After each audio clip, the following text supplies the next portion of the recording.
पीछे बैठकर के कथा सुनी, इसमें मुझे आपत्ति है। त्रिशूल लेकर के भोलेनाथ उसके पीछे भागे, मारने के लिए दौड़े। कैलाश पर्वत से उड़ता उड़ता पक्षी दौड़ लगाता है। कैलाश से नीचे आप उतर करके आएंगे तो नीचे पड़ता है बद्रीनाथ धाम। बद्रीनाथ धाम में भगवान वेदव्यास वास करते हैं, उनकी कुटिया है वहां पर, और उनके आश्रम का नाम है सम्याप्रास। भगवान वेदव्यास जी वहां पर वास करते हैं, और उनकी पत्नी है, उनका नाम है विटका देवी। व्यास जी की पत्नी का नाम है विटका देवी। वो वहां पर बैठी थी, अपने पति से बोली, बुढ़ापा तो आ गया, बेटा तो हुआ नहीं। व्यास जी बोले, सब भगवान कल्याण करेंगे, चिंता मत करो मन में।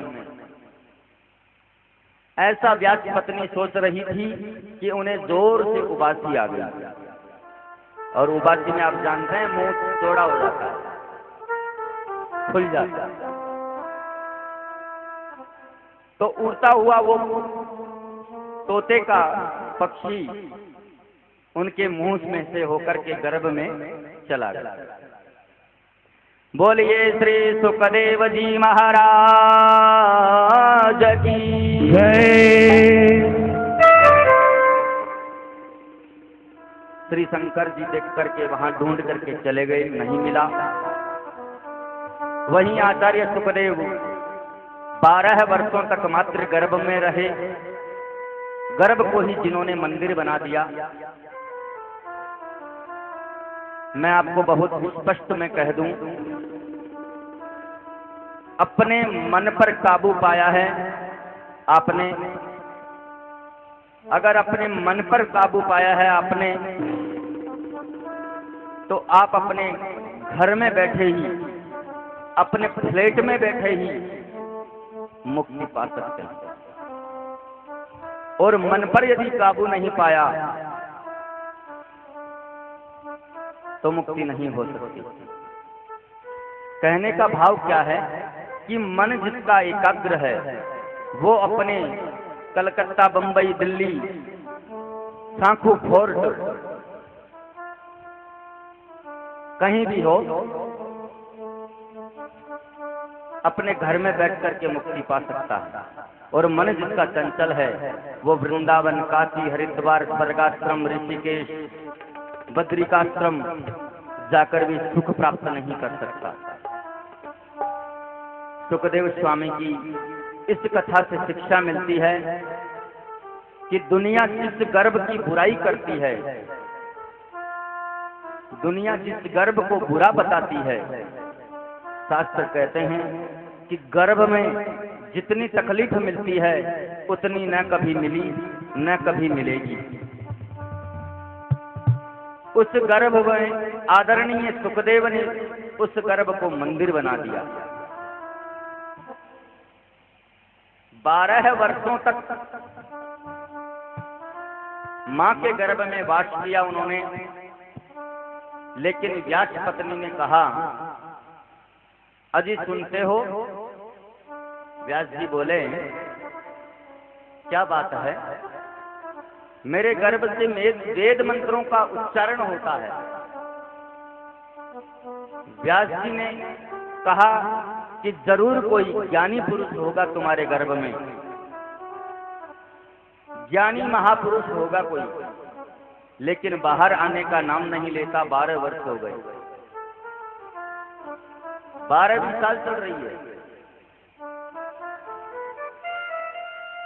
व्यास जी ने कहा, बेटा बाहर आओ, आपकी मातुश्री को बड़ी तकलीफ होती है। सुखदेव जी ने कहा कि मैं बाहर नहीं आता, बाहर आते ही विष्णु की माया मुझे पकड़ लेगी। व्यास जी ने कहा, मैं वचन देता हूं बेटा, कि तुम्हें माया नहीं पकड़ेगी। सुखदेव ने कहा, आपकी बात का कैसे विश्वास करूं पिताजी, माया बहुत चंचल है, ये माया बहुत विचित्र है, माया का पार पाना किसी के वश की बात नहीं है।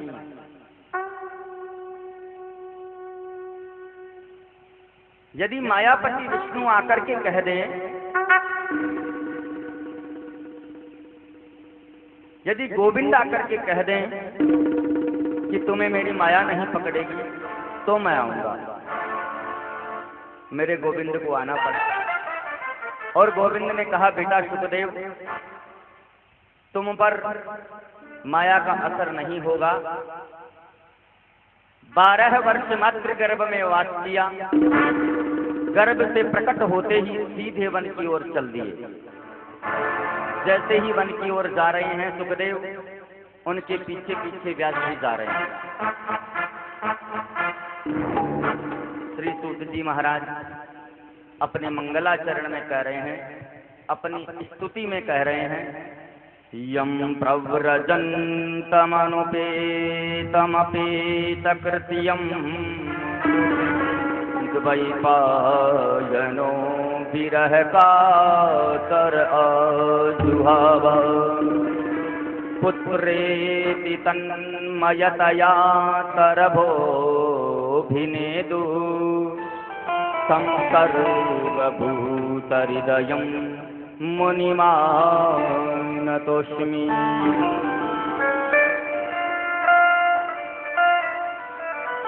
जन्म लेते ही जो सन्यास ले ले, जन्म लेते ही जिन्होंने सन्यास ले लिया, 4 अंगुल की कोपीन भी जिसके शरीर पर नहीं, पुत्र पुत्र कहकर व्यास जी जिनके पीछे चल रहे हैं, ऐसे परम वंदनीय पूज्य सुखदेव के चरणों में हम प्रणाम करते हैं। बोलिए सुखदेव जी महाराज की जय हो। व्यास जी कहते हैं, पुत्र पुत्र पुत्र जवाब मिलता है वृक्षों से। ये वृक्ष कहना चाहते हैं, शायद ये बताना चाहते हैं कि इस बार जिनके आप पिता बने हैं वो कभी आपके पिताजी रह चुके हैं। व्यास जी लौट करके चले आए। ऐसे परम आदरणीय वंदनीय सुखदेव जी को हम प्रणाम करते हैं। सुखदेव परम संत हैं और संतों की सन्निधि जीवन को संवार देती है। संतों का चरित्र जीवन को परिवर्तित कर देता है। तो आप हम सब भी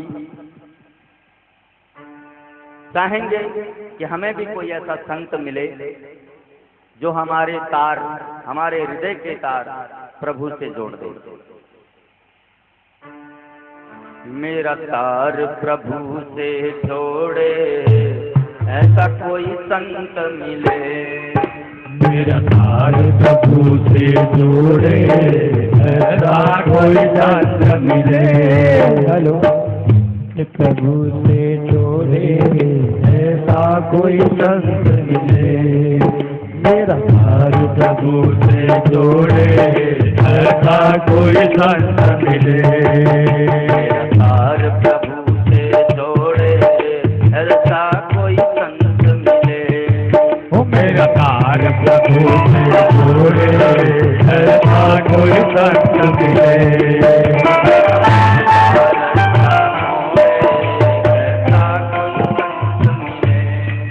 मेरा तार प्रभु से जोड़े ऐसा कोई संत मिले। ऐसा कोई संत मिले, ऐसा कोई संत मिले, ऐसा कोई संत मिले, ऐसा कोई संत मिले। मन का रास्ता खोले ऐसा कोई संत मिले। तालियों में सेवा करते हो, ताली सब बजे। ऐसा कोई संत मिले।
दर्श के बड़े महात्म, दुर्लभ जग में संत समागम, दुर्लभ जग में संत समागम, दुर्लभ जग में संत समागम, दुर्लभ जग में बड़े समागम। मेरे मन के भ्रम को तोड़े ऐसा कोई संत मिले, मन के भ्रम को तोड़े ऐसा कोई संत मिले।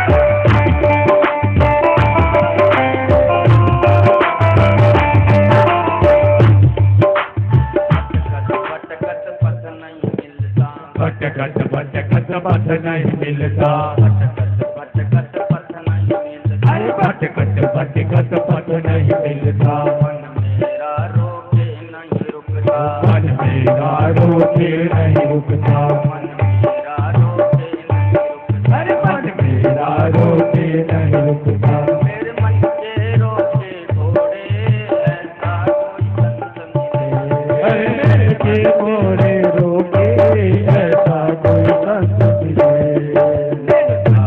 घोड़े रोके ऐसा कोई संत मिले, मेरा भारी रोके छोड़े ऐसा कोई संत मिले। ऐसा कोई संत मिले।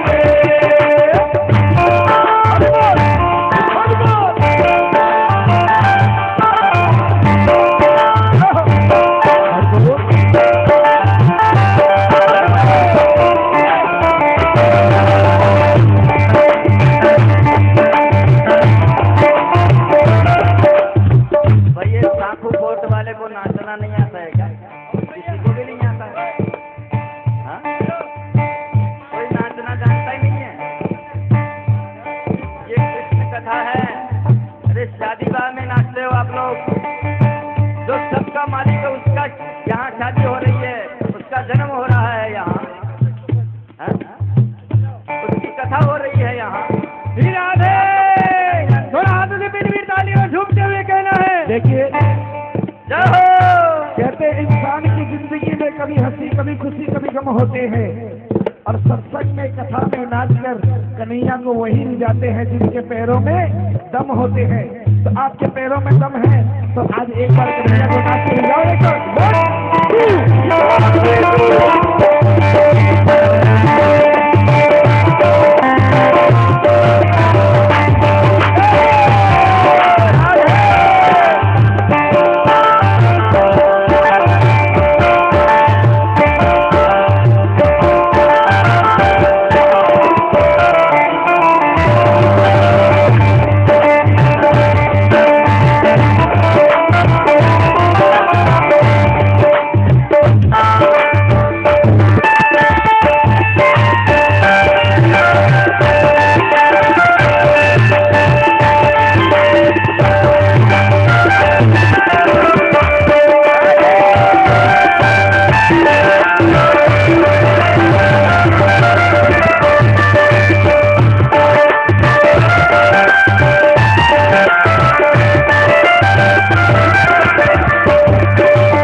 मुझ सद्गुण देते छोड़े ऐसा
आगे जयललिता, पीछे अटल बिहारी।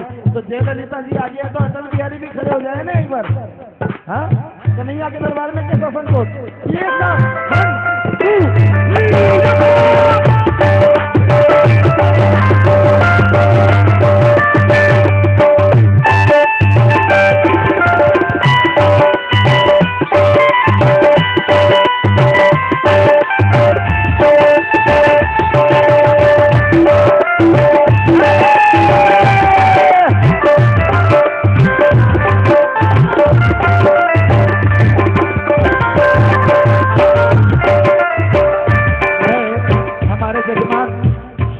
सुरेश जी जांगीर, उनसे निवेदन करूंगा सब अपनी सही दरबार में एक बार हाजिर है।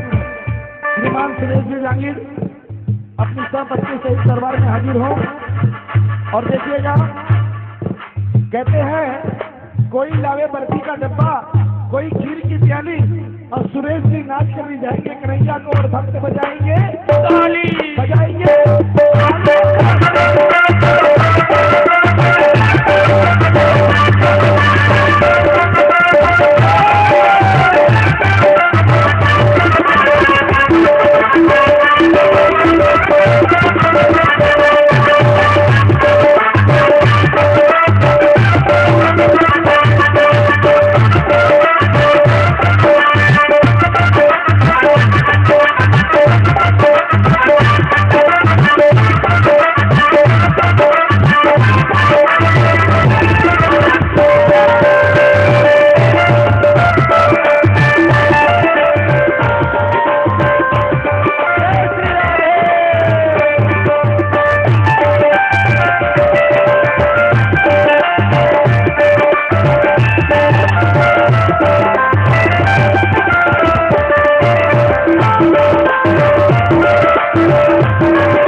ईशान परो धर्मो यतो भक्तिरधोक्षजे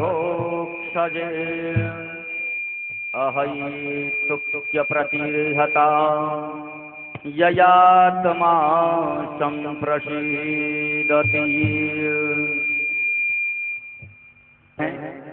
ध्यान से सुनना।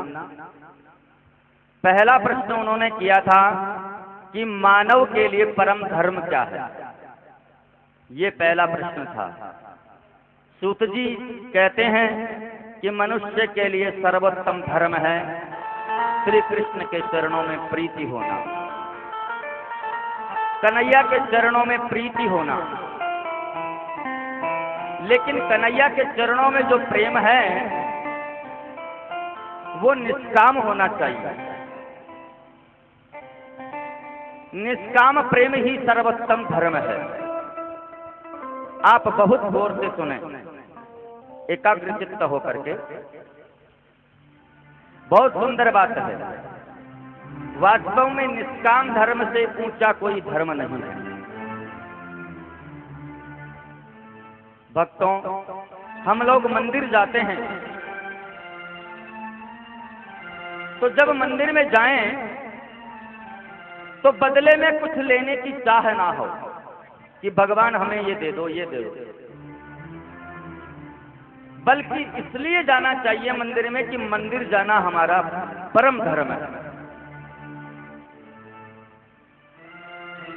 भागवत हम इसलिए नहीं सुने कि हमारी फैक्ट्री चल जाएगी। फैक्ट्री तो अपने आप चलेगी। भागवत इसलिए सुनो क्योंकि भागवत सुनना हमारा धर्म है। धर्म समझ करके आया करो कथा सुनने कि हमारा धर्म है भागवत सुनना। ये जीवन का सार है। दूसरा उनका प्रश्न था ऋषियों का कि मंदिर में पूजा करने जाते हैं तो श्रेष्ठ देवता कौन सा है। सूत जी ने बड़ी सुंदर बात कही कि निंदा कभी किसी की मत करो। निंदा किसी की भी मत करो। निष्ठा हमेशा एक में रखो।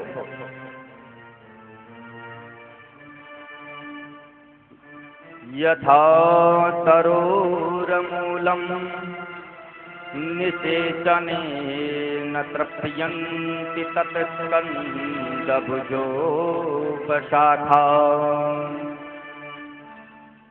जैसे कोई वृक्ष है, उस वृक्ष की जड़ में हम जल डालते हैं। उस वृक्ष के सैकड़ों डालियां होती हैं, अरबों पत्ते होते हैं, करोड़ों फूल होते हैं और लाखों फल होते हैं, परंतु जड़ तो उसकी एक ही है। जड़ तो उसकी एक ही है। जितनी देवी हैं, जितने देवता हैं, सबका मूल तो श्री केवल कृष्ण है। मूल तत्व तो श्री कृष्ण है। इसलिए मन को मेरे गोविंद में लगाओ और निंदा किसी की मत करो, किसी की बुराई मत करो। हम दुर्गा जी की पूजा करते हैं और हम पूजा करते करते दुर्गा जी से कहें कि हे मैया,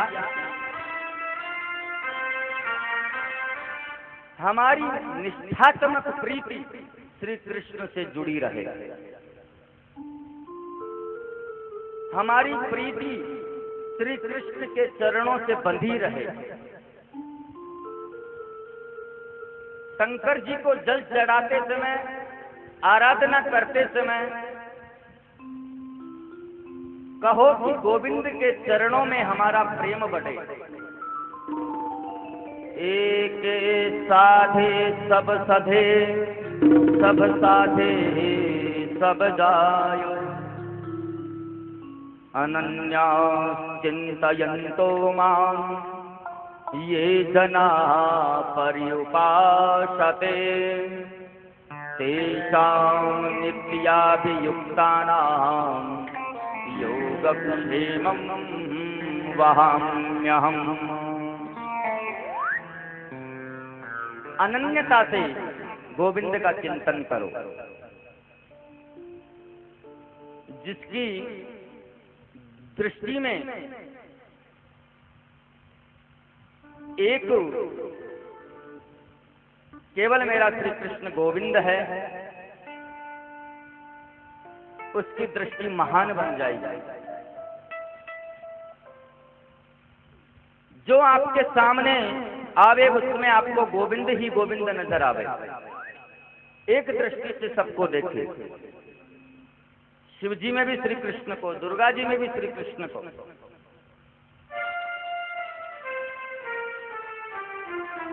जैसे भागवत में वर्णन आता है कि माता कात्यायनी का पूजन करने के लिए परम्बा श्री रुक्मिणी जी जब गई तो रुक्मिणी की आंखों के सामने मूर्ति तो है माता कात्यायनी की, और मूर्ति में वंदन करते हुए प्रार्थना करती है कि हे माता, मुझे श्री कृष्ण की प्राप्ति हो जाए। उस मूर्ति में श्री कृष्ण का दर्शन हो रहा था। इसलिए निष्ठा और प्रेम ये एक में करो, वंदन सबका करो। तीसरा प्रश्न था उनका कि भगवान का नाम अजन्मा है, तो प्रभु ने जन्म कैसे लिया? सूत जी कहते हैं कि प्रभु का जन्म नहीं होता है। प्रभु का तो अवतार होता है। परमात्मा के तो भिन्न भिन्न अवतार होते हैं। जब जब होई धर्म की हानि, बाढ़ही असुर महाभिमानी। सिया राम जय जय राम, सिया राम जय जय राम। तब तब धरी प्रभु विविध शरीरा, हरहि कृपा निधि दर्शन पीरा। सिया राम जय जय राम, सिया राम जय जय राम। शास्त्र के परिप्रेक्ष्य में देखें, शास्त्र के परिप्रेक्ष्य में देखें तो भगवान के 24 अवतार बताए गए हैं। 24 अवतारों का हम चिंतन स्मरण कर लें एक बार। सबसे पहला अवतार है सनंदन सनातन सनत कुमार। वाराह अवतार संत नारद जी का अवतार, नर और नारायण का अवतार, भगवान श्री कपिल देव जी का अवतार, दत्तात्रेय जी, यज्ञ भगवान, ऋषभ देव जी, पृथु जी, मत्स्य अवतार, कच्छप अवतार, धन्वंतरी अवतार, मोहिनी अवतार, श्री नृसिंह भगवान का अवतार, वामन भगवान का अवतार, श्री परशुराम जी, महर्षि वेदव्यास, आदरणीय प्रभु श्री राम, श्री बलराम जी, शेषावतार, कन्हैया का अवतार, हरि अवतार, हंस अवतार, बुद्ध अवतार, और कलयुग में कल्कि अवतार। ये 24 अवतार हैं। भगवान के जितने अवतार हैं उनमें प्रत्यक्ष परिपूर्णतम अवतार तो श्री कृष्ण अवतार है और श्री रामावतार है। राम और कृष्ण के अवतारों में अंतर क्या है भक्तों? राम और कृष्ण दोनों एक ही तत्व हैं, अलग अलग नहीं। राम कृष्ण दहु एक है, अंतर नहीं निमेष। इनके नयन गंभीर हैं, उनके चपल विशेष। राम के नयनों में गंभीरता है, कृष्ण के नयनों में चपलता है। वस्तुतः राम कृष्ण दोनों एक ही तत्व है। राम मर्यादा पुरुषोत्तम है और मेरा गोविंद लीला पुरुषोत्तम है। राम ने जीवन में जो अनुभव किया, कृष्ण ने उसी को जीवन में गाया। राम ने अनुभव किया और कृष्ण ने उसी चीज को गाया। भागवत लिखने का महर्षि वेदव्यास का मूल प्रयोजन है किसी भी उपाय से मन गोविंद के चरणों में लग जाए। इसलिए महर्षि वेदव्यास ने भागवत ग्रंथ लिखा था। क्यों भागवत क्यों लिखा? हमने तो सुना है उनके पुत्र के बारे में कि सुखदेव जी महाराज जब वन में जा रहे थे तो सरोवर में कुछ स्त्रियां निर्वस्त्र स्नान कर रही थी, लेकिन सुखदेव को देख करके उन स्त्रियों के मन में जरा भी संकोच नहीं हुआ। सुखदेव जी तो नंगे ही जा रहे थे, 16 वर्ष की उम्र थी उनकी। सुखदेव जी को देख करके स्त्रियों के मन में कोई संकोच नहीं हुआ। वो नग्नावस्था में स्नान करती रही, परंतु वहां से जब वेदव्यास जी उनके पीछे पीछे जाने लगे तो व्यास जी को देखते ही स्त्रियां बाहर निकल आई जल से और वस्त्र पहनने लगी। वस्त्र पहन करके बोली, बाबा क्षमा कर दो, हम आपको देख नहीं पाई। व्यास जी ने कहा, बेटी मेरा नवयुवक बेटा तुम्हारी आंखों के सामने से चला गया, तुम्हें लज्जा नहीं आई, संकोच नहीं हुआ? और मैं तुम्हारे परबाबा के उम्र का हूँ, परबाबा के समान हूँ, मुझे देख करके तुम्हें इतना संकोच क्यों? स्त्रियों ने जवाब दिया, बाबा आपके पुत्र सुखदेव जी का जीवन इतना महान है, इतना विचित्र है उनका चरित्र कि उनके सामने 1000 वस्त्र पहनने तो भी निर्वस्त्र हैं। वो जानते ही नहीं स्त्री पुरुष के भेद को, स्त्री पुरुष में क्या अंतर है उसी को नहीं जानते। ऐसे परमहंस हैं। आप तो संसार में रहते हो बाबा, आपको देखकर तो लज्जा होती है। व्यास जी ने सोचा, ऐसा चरित्र है मेरे पुत्र का, इतना विचित्र स्वभाव है मेरे पुत्र का, इसको लौटा करके लाने की सामर्थ्य मेरी नहीं है। व्यास जी वापस आ गए लौट करके।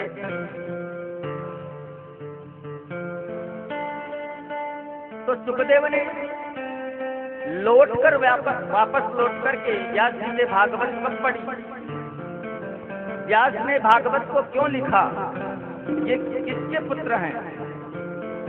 सूत जी ने कहा, बहुत सुंदर प्रश्न है आपका। नारायण के पुत्र हैं ब्रह्मा, ब्रह्मा के पुत्र हैं वशिष्ठ, वशिष्ठ के पुत्र हैं शक्ति, और शक्ति के पुत्र हैं पराशर, और पराशर के पुत्र हैं महर्षि वेदव्यास। आप ध्यान दें, वेदव्यास जी महाराज ने जब अवतार लिया और जन्म लेते ही वन की ओर जाने लगे तो उनकी माता सत्यवती रोते हुए बोली, कि बेटा तुम वन में जा रहे हो, मैं तुम्हारे बिना नहीं रह सकती, तुम वन में मत जाओ, मैं तुम्हारे बिना नहीं रह सकती। व्यास जी ने कहा, माँ जब भी तुम स्मरण करोगी ये बालक तुम्हारे सामने प्रकट हो जाएगा। यह कहकर के व्यास जी चले गए। व्यास ने सोचा ऐसा सुंदर स्थान खोजूं जहां पर भजन में मन लग सके, एकांत स्थान। व्यास जी सीधे उत्तराखंड को चले गए। बद्रीनाथ धाम जाकर के सरस्वती नदी के पावन तट पर एक सुंदर सा आश्रम बनाया, पर्णकुटी बनाई, उसका नाम है सम्याप्राश। बहुत शांतिप्रद स्थान है बद्रीनाथ धाम। आप में से कोई गए हो तो खड़े करो हाथ, देखे कितने लोग गए हुए हैं बद्रीनाथ धाम। बद्रीनाथ जी केवल 4 लोग गए हुए हैं, 2 ही लोग। और खड़े करो कितने लोग हैं बद्रीनाथ जाने वाले? केवल 3-4 लोग।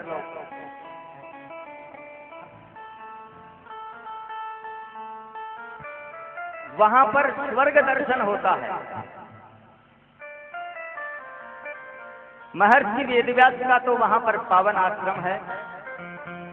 महर्षि वेदव्यास भजन करने बैठे, जैसे ही उन्होंने समाधि लगाई तो व्यास जी के ध्यान में पूरी दुनिया घूमने लगी। व्यास जी ने देखा कि दुनिया के लोग खाना पीना, सोना, हंसना, नाचना, गाना, इसमें लोगों का जीवन व्यतीत हो रहा है। मैं क्या करूं? व्यास के मन में बड़ी चिंता हुई। ऐसे किसी ग्रंथ की रचना करूं जिसको एक बार पढ़ते ही लोगों का मन बदल जाए। एक वेद के व्यास जी ने 3 भाग और कर दिए। पहले एक ही वेद था, उस एक वेद के व्यास जी ने 4 भाग कर दिए, तो 4 वेद हो गए। ऋग्वेद, यजुर्वेद, सामवेद और अथर्ववेद। लेकिन वेदों की भाषा कठिन है, उसे कोई पढ़ता ही नहीं, और अगर कोई पढ़ भी ले तो उल्टा सीधा पढ़ ले, उसके अर्थ को अनर्थ कर दे। अब व्यास जी के मन में और चिंता हुई। सोचा क्या करूं? उन्होंने वेद के आधार पर 17 पुराणों की रचना कर दी। उन वेदों के आधार पर 17 पुराण उन्होंने बना दिए।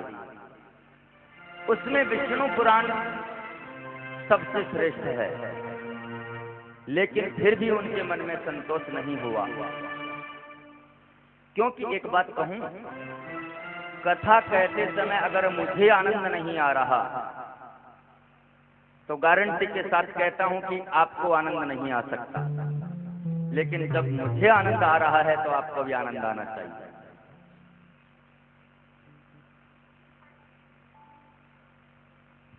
अगर कथा कहते समय मेरा मन एकाग्र नहीं है तो आपका नहीं हो सकता। इसलिए आपका भी मन एकाग्र होना चाहिए और मेरा भी मन एकाग्र होना चाहिए कथा कहते समय। व्यास जी के मन में इतना उद्वेग है, इतने ग्रंथों को लिखा उन्होंने, लेकिन मन को संतुष्टि नहीं मिली। उसी समय व्यास जी के आश्रम में देवर्षि नारद आए। नारद जी ने महर्षि वेदव्यास को देखकर पूछा, क्या बात है पाराशर नंदन, सब ठीक तो है? उदास क्यों हो, क्यों चिंतित हो? व्यास जी खड़े होकर रोने लगे। क्या बताऊं भगवान, इतने ग्रंथों की रचना की, इतने सदग्रंथों को लिखा मैंने, लेकिन मन में संतोष नहीं है। मुझे लगता है कि मैंने संसार में कुछ नहीं किया। दुनिया के लोगों को देख रहा हूँ, खाने पीने सोने गाने आदि में जीवन बीत रहा है। ऐसा क्या करूं जिससे समाज का कल्याण हो, मनुष्य का कल्याण हो, संसार के लोगों के मन की वृत्ति समाप्त हो जाए। क्या जीवन है लोगों का? सुबह उठे, नाश्ता कर लिया, नाश्ता के बाद बाल भोग कर लिया, नहा लिए धो लिए, स्कूल या ऑफिस चले गए, आए तो ताश खेल लिए, टेलीविजन टीवी देख लिया, फिर थोड़ा मनोरंजन कर लिया, सो गए, सुबह उठे फिर वही सब कुछ। ऐसा लोगों को आध्यात्मिक चिंतन के प्रति समय निकालने का सुझाव कौन दे? मैं ऐसे कितने लोगों को जानता हूं। अभी यहाँ कीर्तन करते समय आपको नाचने में शर्म आ रही थी। कितने लोगों को ऐसा को जानता हूँ, बूढ़े बूढ़े लोग, जब उनके बेटे की शादी होती है ना तो घोड़ी के आगे आगे नाचेंगे, नोटों की गड्डी बिखेरेंगे ना?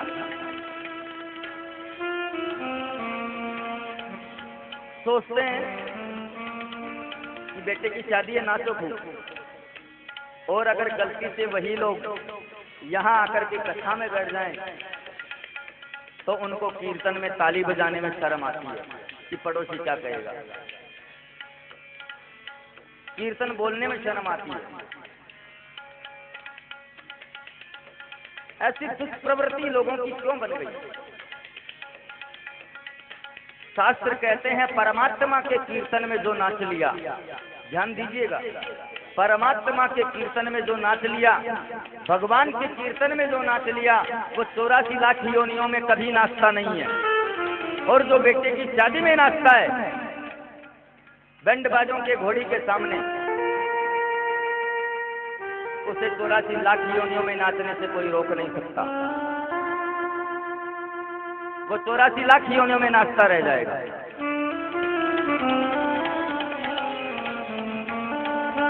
तो व्यास जी बोले, इतने ग्रंथों की रचना करके भी मेरे मन को संतोष नहीं है। नारद जी ने कहा, बुरा नहीं माने तो एक बात बोलूं, न यदवाचित्रपदम हरेरयशो जगत पवित्रम प्रगृणीत करहिचित् तदभाजतं तीर्थमुशन्ति मानसा न यत्र हंसा निरमन्तु शिक्षया। एक कोई सुंदर सरोवर है, उस सरोवर में बहुत सुंदर सुंदर कमल के फूल लगे हुए हैं। मेरा मन हुआ कि क्यों ना मैं इस सरोवर में डुबकी लगा लूं। मैं जब उस सरोवर में उतरा तो मेरे यहाँ घुटनों तक कीचड़ लग गया।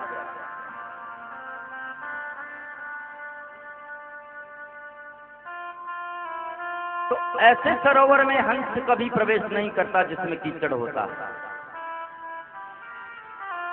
हंस तो मानसरोवर में रहता है। मानसरोवर में प्रवेश करेगा हंस, कीचड़ वाले सरोवर में नहीं।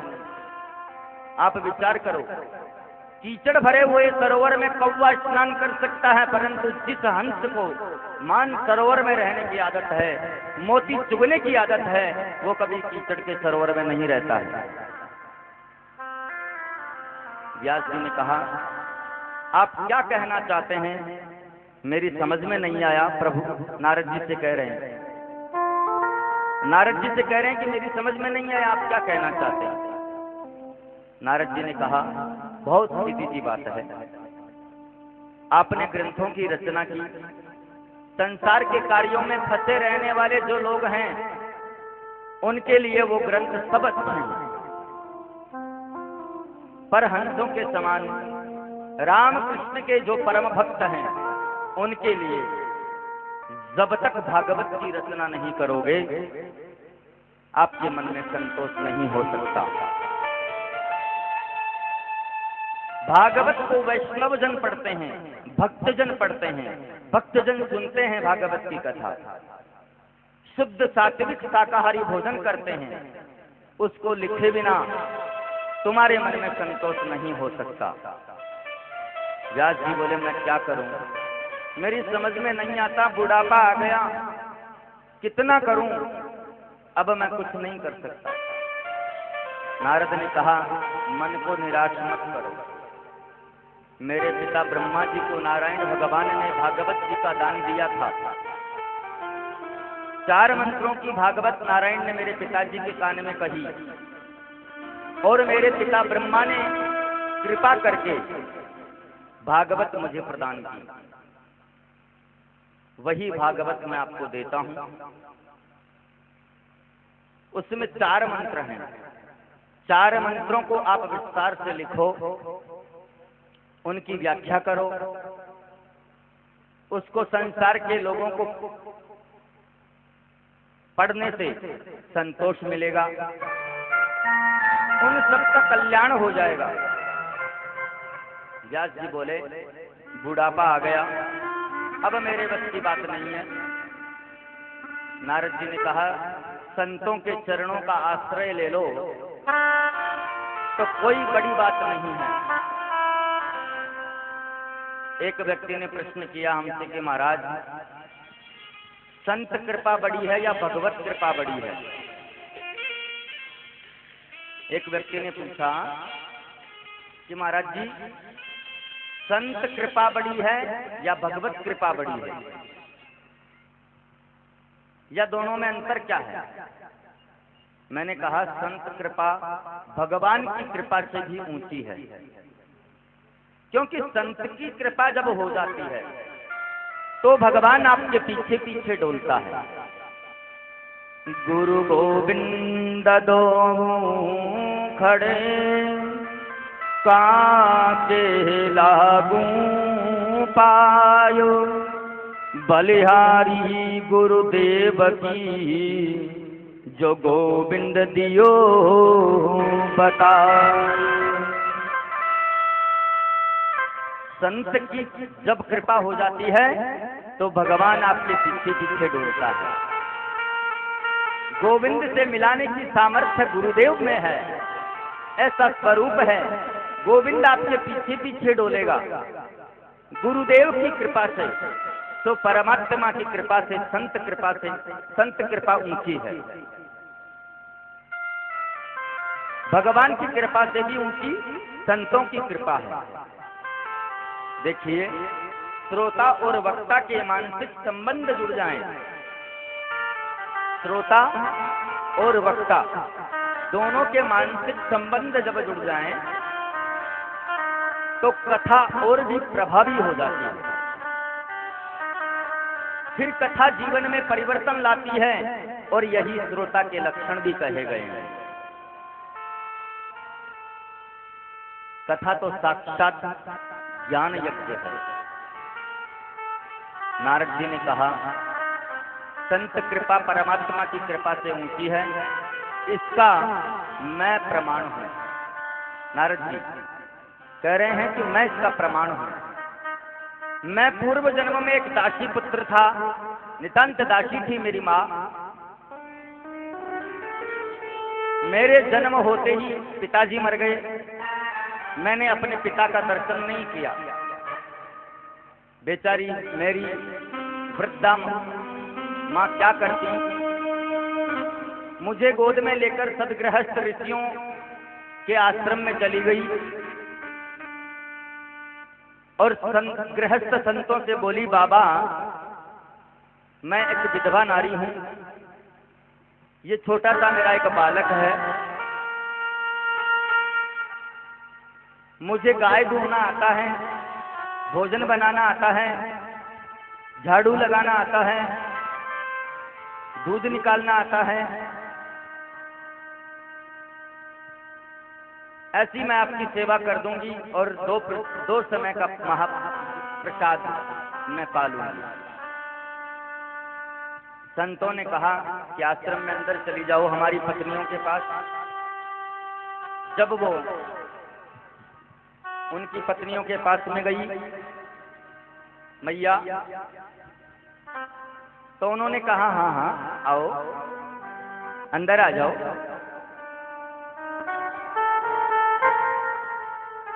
तुम यहाँ आनंद से रहो। ऋषि पत्नियां बोली, गाय दुहना, आश्रम में झाड़ू लगाना, जल भर करके लाना इत्यादि सेवा करना और दोनों समय का प्रसाद प्रेम से पाना। मेरी माँ ऋषि पत्नियों के साथ में आनंद पूर्वक रहने लगी।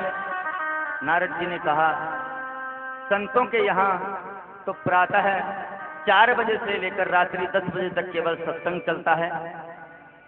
सत्संग की ही बातें होती हैं, कीर्तन कथा के सिवाय दूसरी कोई बात नहीं होती है। एक बार उन गृहस्थी संतों के आश्रम पर कुछ विरक्त संत आ गए चातुर्मास करने के लिए। 4 महीना एक जगह बैठ करके तपस्या करते हैं। जब वो संत आए तो मैं थोड़ा बड़ा हो गया था। जब संतों की कथा होती तो माँ मुझे गोद में लेकर के कथा सुनती। संतों के सत्संग में बैठ जाती। 4 महीने में मैंने संतों से कथा सुनी। वो संत मुझे इतना प्यार करने लगे कि मेरा नाम रामदास उन्होंने रख दिया। मुझे बोलते बालक रामदास, बच्चा रामदास। अब सत्संग करते करते कथा सुनते सुनते मैं इस निष्कर्ष पर पहुंचा कि संसार एक सपना है। मोहनिता जग तो निहारा, देखहि सपन अनेक प्रकार। राम सिया राम सिया राम, जय जय राम जय जय राम। सिया राम जय जय राम।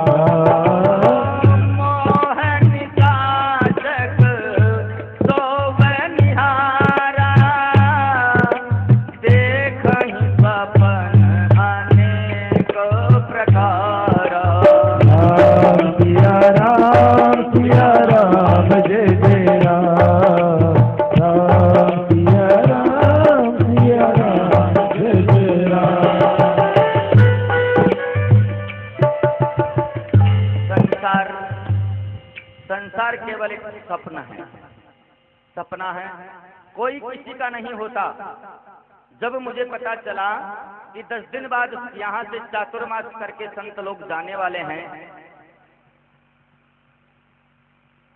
तो मैंने उन संतों से कहा कि महाराज मैं भी आपके साथ चलूंगा और उत्तराखंड चल के भजन करूंगा। मेरा मन भी भजन करने का होता है। संतों ने कहा नहीं बेटा, ऐसा तुम नहीं कर सकते। क्यों बाबा? आप ही कथा में कहते थे कौन किसकी माता कौन किसका पिता, मुझे नहीं रहना इस घर में।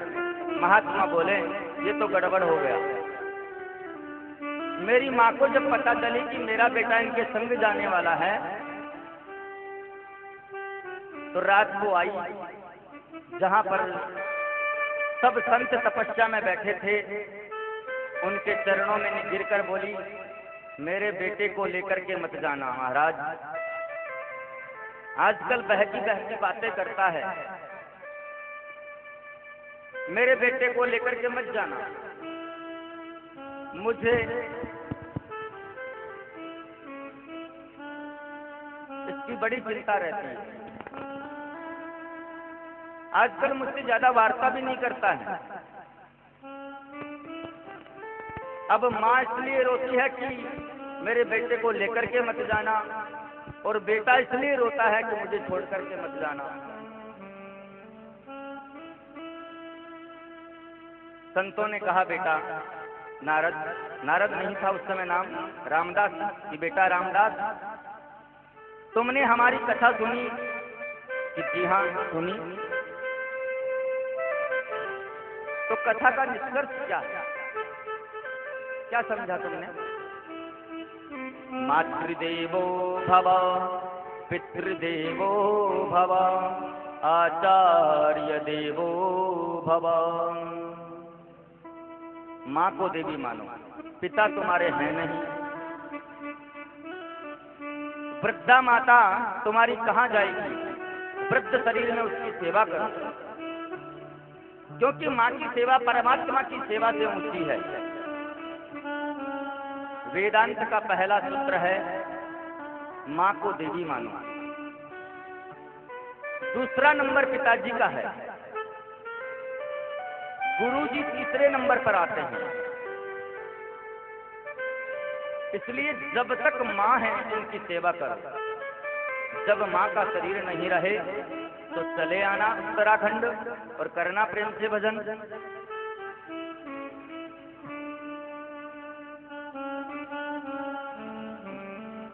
मैं उनके चरणों में गिर करके बोला कि बाबा मेरा मन नहीं करता है यहाँ रहने को, आप मुझे छोड़कर जा रहे हैं, मुझे बताकर जाइए मैं कैसे रहूंगा।